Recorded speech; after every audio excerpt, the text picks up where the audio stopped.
Hi, this is Jim Hall. This is the Back to Business Basics video series. The idea of this series is to help business owners learn more of the basics, make sure that they're fully rounded in what it is that they need to know to make their business a success. We're hoping that this is going to cause more income, which is exactly what everybody's after, right?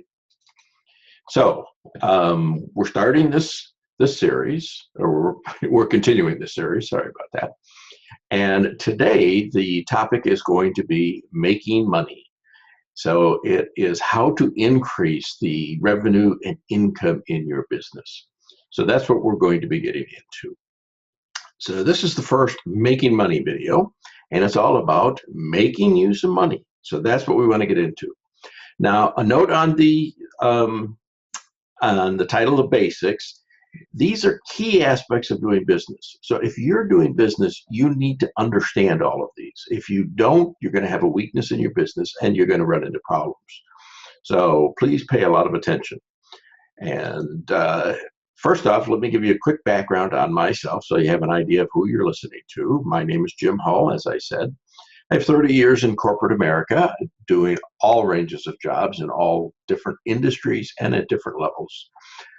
Then I decided I would move into my long-term dream of owning my own company. So for the last 10 years, I've been a solo entrepreneur and been working forward in that way, and have had some success, but not always perfect success. You know, I've never gone bankrupt in any of them. But anyway, I've learned a lot because that's the important thing. And now what this is all about is sharing it for you. All right, so what we're going to cover, the topics we're going to cover today are the 80-20 principle, Pareto's principle, the only 3 ways to increase income. Let's make it very simple. There's 3 ways. If you understand those 3 ways, then you're going to have a chance at making the money that you want to make. We're going to talk about customers, we're going to talk about transactions, and we're going to talk about value. Now, let me just explain the one thing. I use the term customers and clients. To me, a customer is a one-time purchase. A client is a customer that keeps coming back. So what we really want is to move our customers to clients. But to start with, let's just talk about them as customers. Okay, the 80-20 principle. I'm sure that you've heard about this one before. The whole idea is that 20% of what you do brings you 80% of your results. This principle has been known for hundreds of years and applies in many, many different things. It's been talked about quite a bit. There's even a recent book that has been written about it. So this is something hopefully that you're aware of and that you know about. I mean, it's simple little things. You can go and look at your toiletries in the bathroom. 20% are what you use 80% of the time. You know, if you've got a corporate job, if you ever had a corporate job, if you sit back and you look at it and say, well, only about 20% of what I did really contributed to what I was supposed to. You know, the 80% that doesn't contribute is like meetings, you know, those things don't do any work. So you look at it that way. It's the same way in a business. So if 20% is producing 80% of your results, then you have to keep in mind that 80% of what you're doing is not producing an awful lot of results. So when you start looking at your to-do list, what it is you're going to plan on doing today, it's a really good idea to look at, is it part of the 20% or is it part of the 80%? If you're thinking you're working too many hours, go reevaluate this based on the 80-20 rule and say, okay, if only 20% of what I'm doing is helping, then I can eliminate the 80%. So theoretically, you can eliminate 80% of your hours and be almost as effective. So this is a very important thing to keep in mind. So we'll be focusing on that idea and that concept as we go forward. So let's go to the 3 amazing magical keys that we really need to know. All right.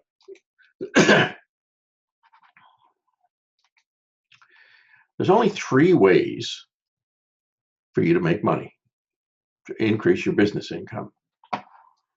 You're either going to increase the number of your customers, increase the frequency they buy from you, or increase the value of each purchase, how much they spend with you. The formula is the number of customers times the number of transactions times the value gives you what your income is. This is extremely important. If you think about it, where else do you make any money? Interest on your bank account doesn't count. What are they paying? 1/4%, 0.5%? I get this advertisement that says, oh, great, we're going to pay you 1%. Oh, but only for 3 months. Yeah. Where you make your money is customers buying products and doing it over and over again. So those are the keys that you've got to understand. So let's dig into those a little bit, okay? The first thing, let's take an example of the power of this. So you've got customers times transactions times the value equals income. So let's say you've got 1,500 customers. On average, they do 2 transactions with you every year, and the value of that transaction is $100. That means you had a total income of $300,000. All right? Now, what if you increased each of those numbers by 10%? So your 1,500 customers, you add 10%, which is 150. Now you're up to 1,650. You add 10% to the transactions, you're doing 2.2 on average. You add 10% to the value, you're doing 110 per item. Now you're making $399,000. This is a 33.1% increase to your income. Think about that. You increase these items by only 10%, yet you drove your total income up by 33%. This is the magic of looking at these items and working with each one of these items as opposed to just focusing on one. If you only looked at the number of customers, to double your income, you would have to double the number of customers. But you don't have to do that. You can get each one of those customers to become a client. They do multiple purchases with you, and maybe you get them to spend a little bit more each time. That's where it really gets interesting. Let's take another example here. Let's say you take the exact same customers, transactions, and value, but instead you raise the number of customers by 30%, and you raise the transactions and the value each by 18.34%. Okay? Look at what happens here. Now your total income is over $600,000. You just doubled your income. Twice as much income. Are you getting that? But it was only a 30% increase in customers. You didn't have to double the customers. Your number of transactions, that only had to go up by a little over 18%, and the value only had to go up by 18%. That is what we're talking about. This is the easiest and fastest way to start doubling your income. Are you interested? I hope so. Okay. Now let's talk about customers. We're talking about raising them by 10% or 30%. So how do you get more customers? Well, first off, customers, that's a product of the number of prospects you have and your conversion rate. So you get somebody who might be interested, and then you convert them into a customer. You sell them. So now they're a customer. So what you need to do is close more, right? You can get more prospects. That'll always help. And so that's what your advertising and marketing is all about, because that's a real core to what you need to be doing. But then your conversion rate, you need to get better at selling. So you sell 10% better, 30% better. So that's a key one. You can reactivate past customers. Everybody has a customer that bought from you once and maybe hasn't bought from you in a while. Now, we're assuming that you've got a system that records who they are and how to get hold of them, one way or another, whether it's a phone number or whether it's an email address. If you don't have that, then you have to take an action item You need to modify your system so that you're capturing information so you can go back and talk to them. But you get a customer and they bought from you and they were happy. Here we have another assumption. Are you making your customers happy? Well, if you're not, you're going to have real trouble trying to double your income. It's going to kill you because you're going to work too many hours. So you want to make sure that they're happy. So if you call up somebody who bought from you and was happy with you, and you say, oh, by the way, we haven't heard from you in a while. We're wondering if you're interested in our products anymore. Or you come up with a script where you can talk to them and talk about, oh, we've enhanced this product, or we've modified this, or we're doing a sale, or whatever it is, but you get them to come and buy from you again. This is a lot cheaper and a lot easier than finding a brand new prospect and going through the sales process, because you've already convinced them you're good. They bought from you. They liked the product. They liked the service. But they got busy, so they didn't think to come back to you. Or something else happened. All kinds of things happen. So look at reactivating your clients. That can help you raise the number of customers you have.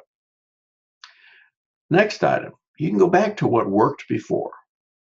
You had to have done something to bring a customer in.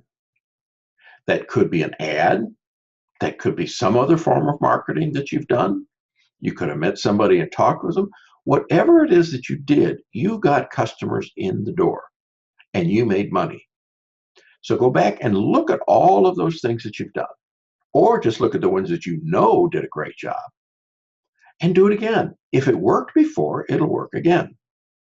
Remember when we were talking about marketing is an investment. If you spent $100 and you made more than $100, you made money on that investment. Why not do it again? You can go back again and again and again. And as long as you're tracking it, oh yeah, that's another assumption. You're tracking what happens with your marketing. So you track what happens in your marketing and you see, did I make more than I spent? Whoa, happy days. Let's celebrate. Good. And if you did that, you can do it again and again and again and again. Now, each time you're tracking it, you're watching it, because maybe over time, the effectiveness will decrease. But then again, maybe not. Maybe you're just getting it out to new people that have never seen your ad or whatever form of marketing that you're doing. Ad's a simple one for me to say, but there's all kinds of different ways you could be doing it. And that's what we talked about before. So you get it out there and see how it works. So now you're getting more from back in. Next item, you could run a big sale. So you run this great big sale, and you ever wonder why people run sales? It's because they make so much more money than they lost by giving it at a discount. You attract people. They come in, they try what you're doing, they see that they like it, they like the price. Well, it was on sale, of course they like the price. So you run the sale and you bring people in. So you have to get out there and tell people about the sale. I went to a movie. What was the movie I went to see? I went to see, this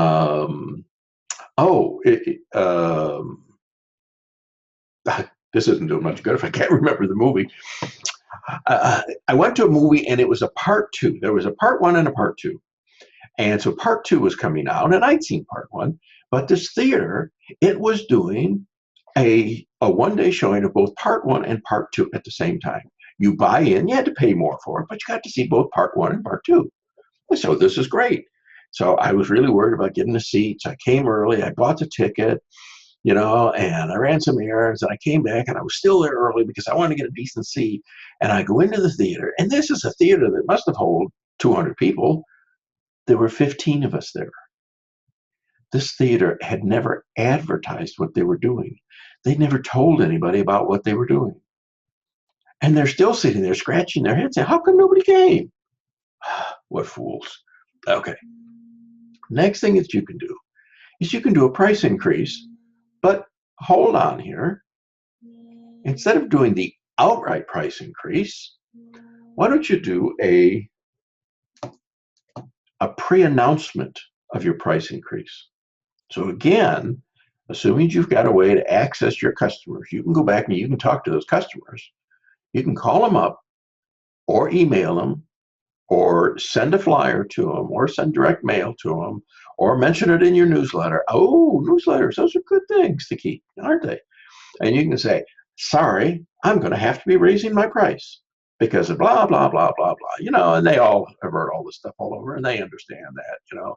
They're all trying to get raises, and they don't know that you're going to have to give a raise to your employees. But I'm offering you an opportunity to lock in at the current rate. Oh, good. Rather than them waiting until you raise the price, they'll buy it at the current rate. And maybe you make so much money you don't have to raise the price, but whatever. So think about that. So by doing that pre-announcement, you're going to be getting more customers to be buying from you.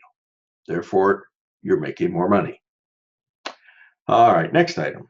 You can do more advertising. Advertising, marketing. Perhaps you go to a new media. Maybe you've only been doing newspaper ads. There aren't many companies that do that anymore, but it's an easy one to say for me. So then all of a sudden you can switch and say, okay, I'm going to also advertise on Facebook. That might work. You could be running paid promotions through Twitter, through LinkedIn, through all kinds of different sites. So you start doing more in terms of getting your name out there.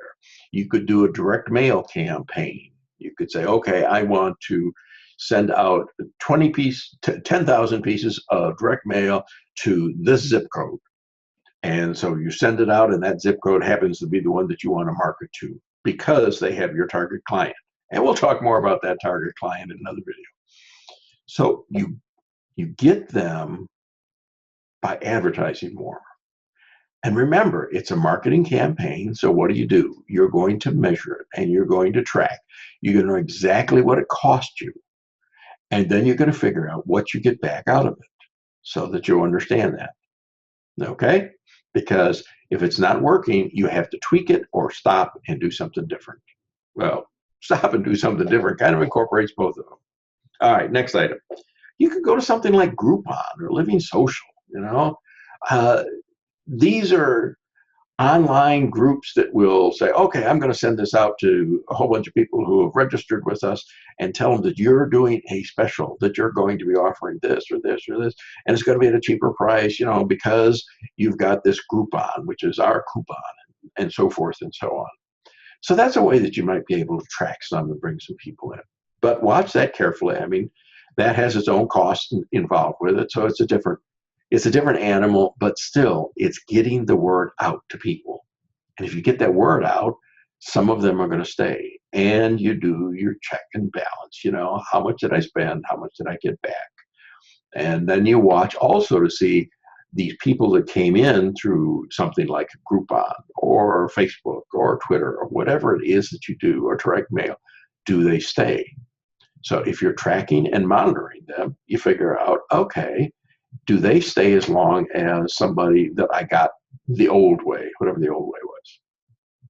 So those are some ideas on how to get more customers. Remember, the idea is you're trying to get 10%, 30% more. If you get 30% more, you might be on your way to doubling your income, and everybody could use some doubling of their income. All right, let's go on to the next one. Now let's talk about transactions. How many times do they buy from you? How do you get more? All right. You can have a loyalty program. These are all over the place. You go to Subway to buy a sandwich, and they got a little card. So, okay, you buy 9, the 10th one is free. So, okay, good. It's a loyalty program. How many of you got those things?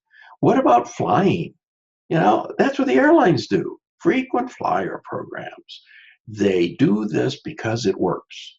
All of a sudden, people will come back to you because I'm going to get a discount somewhere, somehow, some way. So they're looking at all of those things, and they know it's going to work. So they stick with it. So loyalty programs are good things to have. Next, you do a newsletter, an email follow-up. We kind of started to hint about this a little bit earlier. When you know who your clients are and you've got their email address, you can send them a newsletter, or you can send them an email. Newsletters come in all varieties. I mean, you could just push together a quick little newsletters. Hey, this is what's new and blah, blah, blah. You can go to fancier ones. There's one that I know of that's online, so it'll deliver it online. And what it does is it always has a video about something, some current topic. Plus, it has a couple of jokes, and sometimes it has a puzzle or something to work out. And it's got a paragraph where you can talk about your business. Sometimes all you're doing is just reminding them, I am still here. Remember me. Don't forget me. Other times it's, oh, we're going to have a special. Let's see, we're coming on Valentine's Day. We're coming on Memorial Day. It's Independence Day, and we happen to sell hamburger buns, whatever it is that you do. So you can use that to remind people and get their attention, and then they will come back more often. Another item is a bounce back offer. Okay. I went and I bought some cat food, and there's a little note on it that says, hey, we're giving you a 30% discount. 30%, that is fabulous. I really like this. So I get to the cash register, and of course the cashier doesn't even notice it. It's right there in the bag. It says 30%. I said, what about my 30% off? She says, what are you talking about? So she looks at the bag and she pulls a coupon and says, oh yeah, 30% off. And the lady next to her, the next aisle over, she comes over and says, here, this is how it works. You get 15% this month. And then you hold on to this part of it and you bring it back next month and you get another 15% off. Whoa, look at that. So that's what's called a bounce back offer. Yes, I'm going to give you a discount now, and if you come back next month, I'll give you another discount then. So now they're hooking me into making sure that I come back in the following month, which I definitely will do because it's 15% off of very expensive food. So I'll be doing that. Next item, a customer appreciation sale. You can send a note out, you can advertise, and however you're going to be doing that, and say, we really love our customers, and so we're giving back to you as a customer, and this is how we're going to do it. We're giving everybody 5% off, or we're giving everybody a free XYZ if you come, or we're doing this or that. Whatever it is, you're doing something that will entice a certain number of them to come back in and buy stuff. Oh, they're in the stores, or they're talking to you, or what have you. So you can do things like that. Next item, a continuity program. This is, it's not a loyalty program, but it's an ongoing payment program for services. So like you could sign up and say, oh, well, let's go back to the old a book a month club, a CD a month club. That's what those were. Every month you're going to be buying something else. Now you always have the option to refuse or return, but there's options like that. You could be providing a service. The pest control, we did this a lot. You say, okay, would you like us to come more often than the 3 months? You want to make sure that we keep these bugs away. I had one friend who his spouse was always upset if they saw bugs. So he would say, it's too late for me to call you when the bugs arrive. I'm in trouble. I want you to come more often. Well, I said, okay, do you have an idea how often they're coming? He said, well, usually they come a couple of weeks before it's time for you to come. This is all right. So instead of coming every 3 months, I'll come every 2 months. So pay me this on a monthly basis, and I will always come every 2 months. And you don't have to worry about calling me. I'll call you and I'll schedule an appointment, and we'll get a time when it works for you, and we'll get out there and we'll do that. So continuity programs are very good. If you're anything that you can add, and whether maybe your primary service isn't something that is going to repeat over and over, but you could do an add-on product, and that add-on product could be something that is more of a continuity option. So that's something to consider. Next thing, new products. No matter what it is that you're doing, you can add an additional product. You can say, I'm also going to be doing such and such. I've decided to do this and that. I mean, look at McDonald's. They decided to sell little pies. So they buy these little pies. I don't know who made them, Hostess or somebody like that. But McDonald's didn't cook those pies.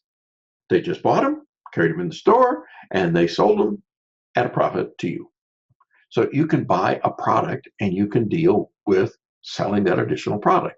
So that's a new product, whether it's yours or somebody else's. So you can figure that one out. Next item, you could pre-book the next visit. So sometimes people don't want to sign up for a continuity program where, oh, I'm committing to you coming every 2 months for the rest of the year or forever the rest of my life. You say, I don't know if I want to do that. So, okay, that's fine. But how about if we just book next appointment? I mean, dentist offices are now getting very good at this. Oh, you just had your teeth cleaned. Okay, let's book your next one. It'll be 6 months from now. Let's pick a date. If you want to change it, you can change it. But you pre-book. So that way they are filling their practice with work that has to be done that's going to generate income. And if you have an appointment, I don't know what the percentage is, but you're much more likely to go because you already have the appointment than cancel it. Especially my dentist was getting to the point where if I cancel the appointment, it was going to be about a month before I could get back in, unless I went on the waiting list. Well, sometimes I could go to the waiting list, sometimes I couldn't. So that pre-booking worked out real good. So all of these are ideas on how to increase the number of transactions that your customers are going to be doing with you on the year.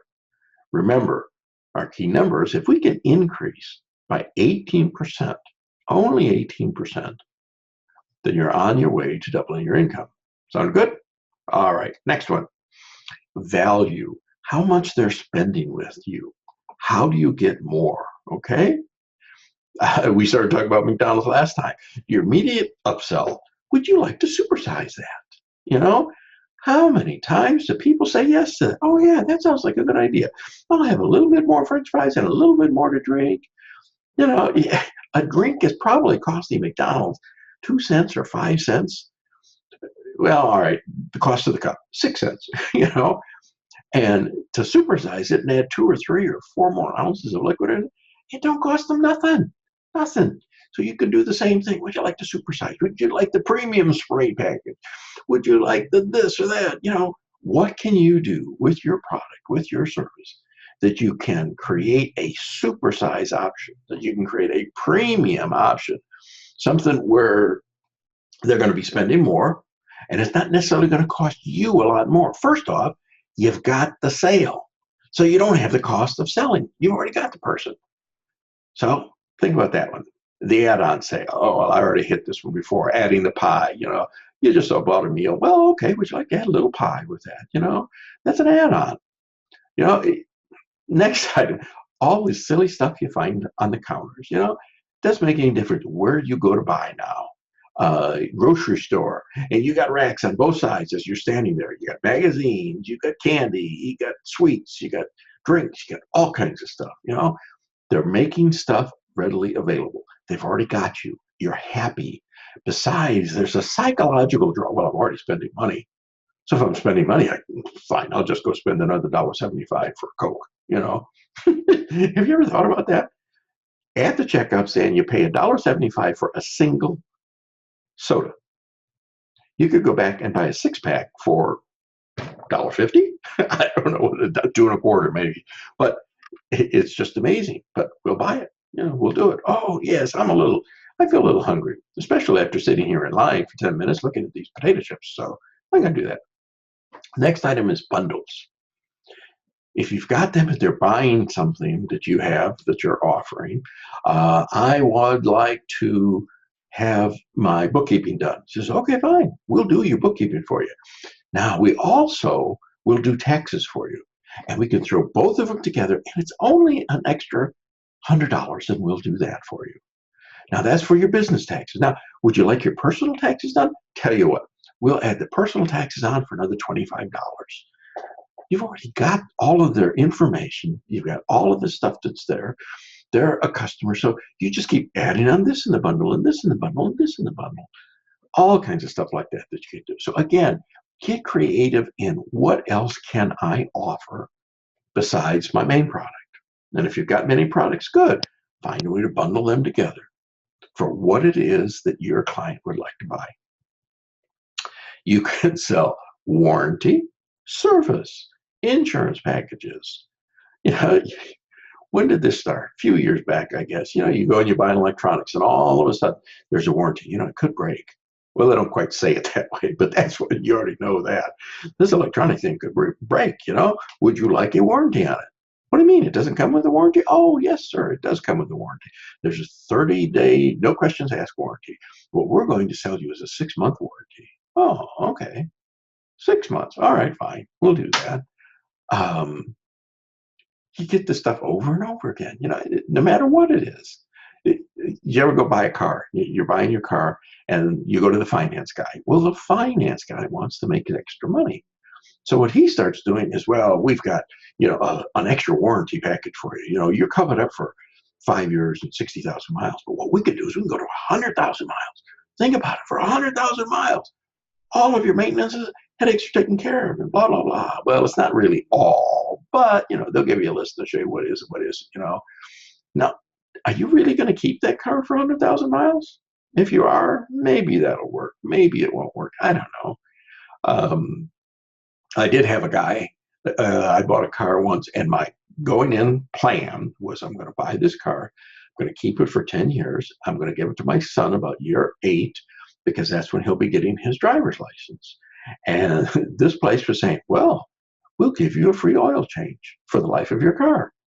And boy, did I laugh at that one. I said, okay, so over 10 years, well, I think it was about 8 years, I got free oil changes. And usually what I did is I would drop the thing off, but they had a fast lane, so you could go, you could legitimately go and be out of there in half an hour. They just do the oil change and so forth. Now, what this dealership did is it sold itself at the end of 8 years. You know, I says, what happened? I had this lifetime thing. So I found out it got transferred to another dealership. So I go to the dealership and says, you honoring this free? Yes, we are, but only for 1 year, sir. Well, okay. So I went to them for 1 year, got my free oil change, and then I just stopped using that dealer. He wasn't convenient to me at all. So anyway, there's all kinds of packages like that you could do. Financing, you know, you get all kinds of crazy financing, and you get stuff on that. Security packages, you know, on and on. Throw something in. People will give you stuff to sell, and it's a very high markup rate. All right, next. We want to reduce the value. Well, we want to increase the value. A part of increasing value is reducing your expenses. If you're selling something for $100 and it costs you 50, okay, you're making $50 on it. You got a 50% profit margin. But what happens if you could take that price of $50 and reduce it to 40? So that's an idea. So there's overhead costs, there's direct and there's indirect costs. One of the things you can do, one of the biggest things I've seen, is you go and review and renegotiate contracts that you might have. Now you might say, well, I don't have any contracts. Yeah, well, yeah, you probably do. You know, you might have a maintenance contract in some of the stuff that you're doing. And you might be able to renegotiate and say, well, okay, I got a separate maintenance contract on each one of 5 different things here. I want to put them all together on one, and I want a maintenance contract that covers all 5 of them. And I want that at a combined price less than what I was paying for the 5 of them. That works. You can have a contract for something. I was working in a company, this is when I was in corporate America, and I was responsible for all of the system software that they had, the stuff that ran all the machines, the background type stuff. And I decided I'm going to go review the contracts. And I found, well, let's see, it was like a $10 million budget for software. This was with United Airlines. I found $500,000 worth of contracts on software we no longer used. Oh boy, did my boss like me. And then I started going through the other $9 million worth of contracts that we had and started working on renegotiating them. I've seen the same thing done with like a copier. You can say, okay, I've had a copier for a year and I'm paying X, Y, Z for it, you know, and you call them up and say, I want to see a copy of the contract. I want to talk to you about renegotiating the prices on this. Did the same thing in the apartment business with laundry machines. You know, you buy a contract, say, okay, we'll take care of your laundry machines, blah, blah, blah, blah, blah.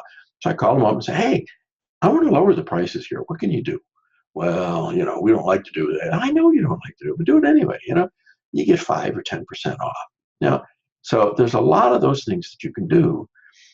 Some of them you can only do when you get to the end of the contract, but that doesn't mean that they aren't going to work with you, especially if it's a big contract and you got a lot of things that are going on. The last one, here's another way to reduce some of your time.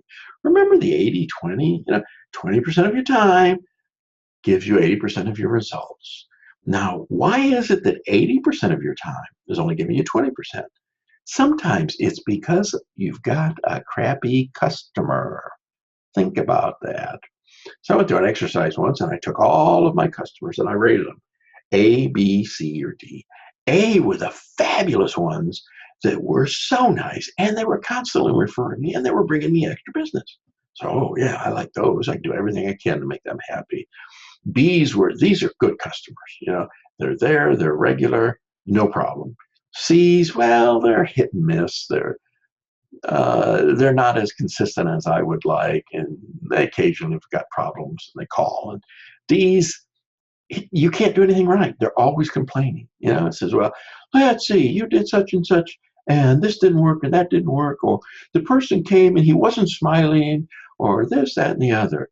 Well, how much time do you spend on the phone or in person dealing with your D category, your low end customers? What if you fired them? Just say, I'm sorry, we're not doing business with you anymore. What? I'm sorry. You take too much of my time. You're not worth it. You're not spending enough. What? Go away. Don't come back. I'm not going to solve your problems. I'm not going to deal with you. You can't call me anymore. You're gone. And all of a sudden you free up a phenomenal amount of time. Okay?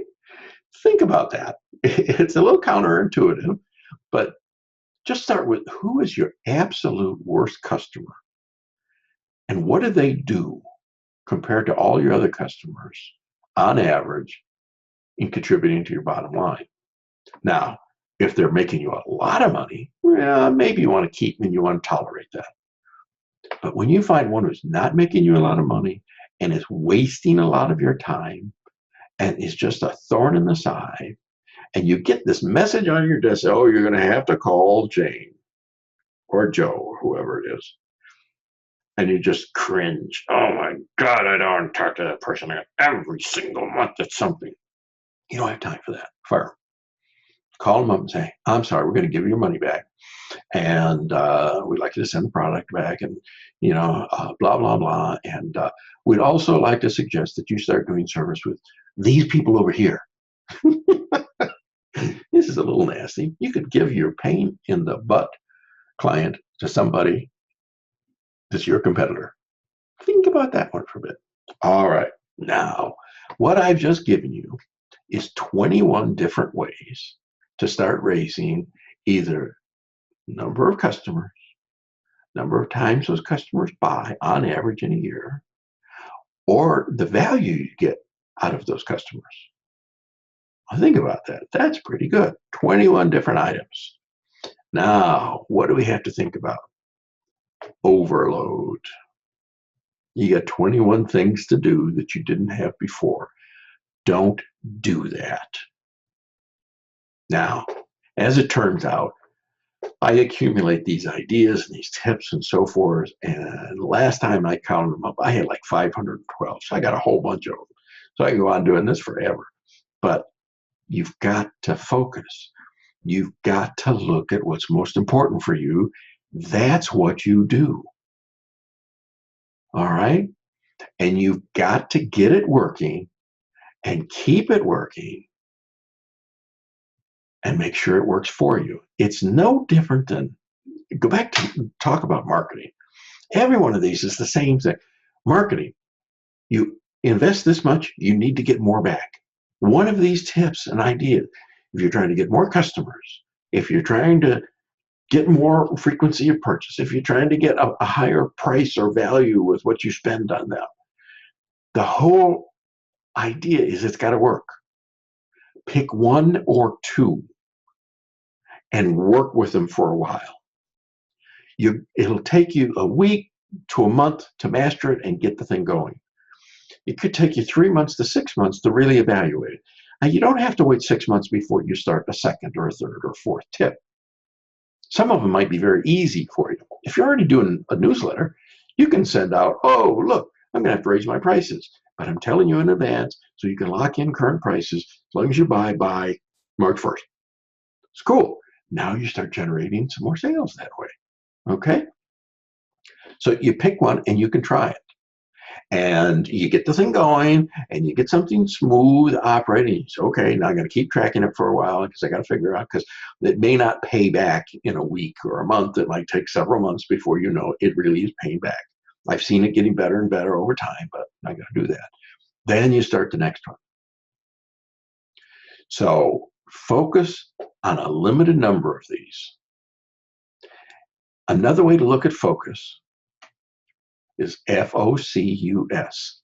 Follow one course until successful. Don't bounce from idea to idea to idea. If you try one for 2 days and it doesn't work, and you try another one for 2 days and it doesn't work, and you try another one for 2 days and it doesn't work, don't send me an email and say, Jim, your ideas are crap. They don't work. These are not 2-day ideas. But you can tell every single one of them is valuable. Every one of them has made companies money hand and fist. Most of them can make you money hand and fist. Figure out how to do it. And that's what you need to do. So keep that in mind. You've got to focus. You've got to be looking at this stuff longer term. But you start doing something and it'll start to work for you. You do another one and it'll start to work for you. And all of a sudden you got 2 or 5 or 6 of these things working. And it's going to be fabulous. You're going to be, starting to get the number of clients. So you watch the number of customers you got. Oh, look, number of customers is going up. Number of transactions is going up. Value is going up. And your income is starting to go up. All of this is fabulous. This is the type of stuff you need to be doing. So keep that in mind. All right. That's a wrap for today.